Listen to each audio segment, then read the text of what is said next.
Dear family members, well-wishers, companions, colleagues and friends of my mother, Mrs. Mary Joseph, also known as Mrs. Mary Udupan Pandikate, born as Mrs. Mary Abraham Mukete. Earlier in my reflections, I had spoken of three qualities of hers.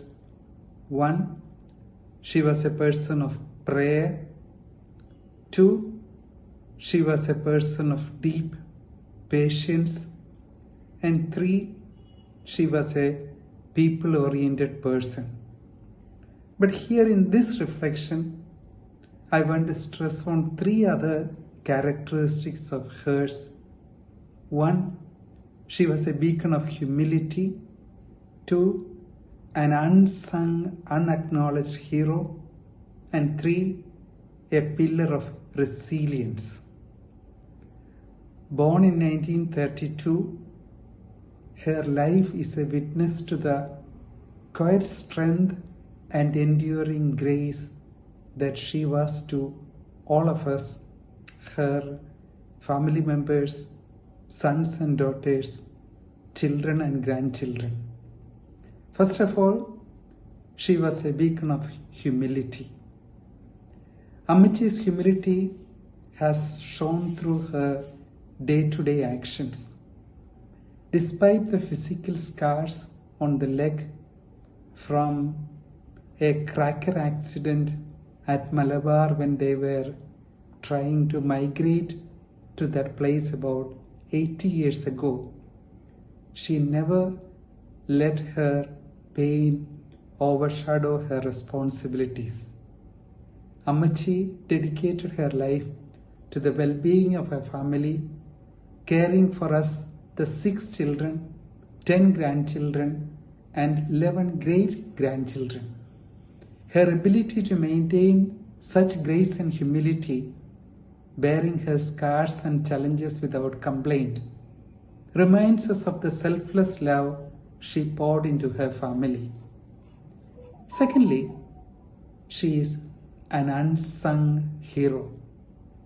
Behind every family story, as we know, there is often an unsung hero, and Ammachi was ours. Her life was filled with silent sacrifices, from the rebuilding after the tragic burning of our home to almost stoic endurance following our father's, Mr. Udupan's death in 1996. Never seeking praise or acclaim, she worked diligently behind the scenes, ensuring the stability and the happiness of the family. Thirdly, she was truly a pillar of resilience. The early loss of her mother, Eli, and later of her father, Achachan, about 40 years ago, tested her strength, both inner strength and external strength. Yet she never faltered. Ammachi's trust and perseverance through these trials and tribulations were a guiding light to all of us, an inspiration, a testimony. Her resilience ensured that the family remained bonded, overcoming each challenge with unwavering faith and courage, inspired by her faith, her commitment, and also by her deep sense of solidarity. As we bid farewell to Ammachi, it is not just an adieu, but a grateful remembrance of her enduring spirit that continues to inspire us.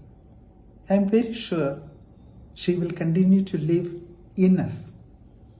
And at a personal level, although I am not able to be physically present with you today in this final farewell to my mother, I am truly present to you and to my mother in spirit.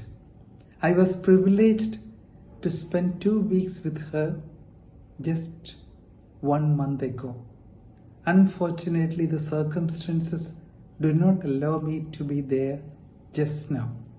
Still, I join all of you in thanking God for this precious gift of Ammachi. I know that she has touched each one of us here in different ways.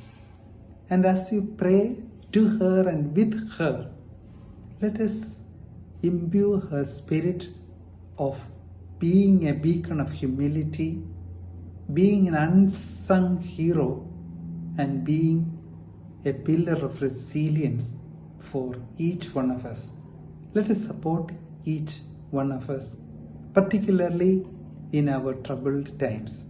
Thank you very much.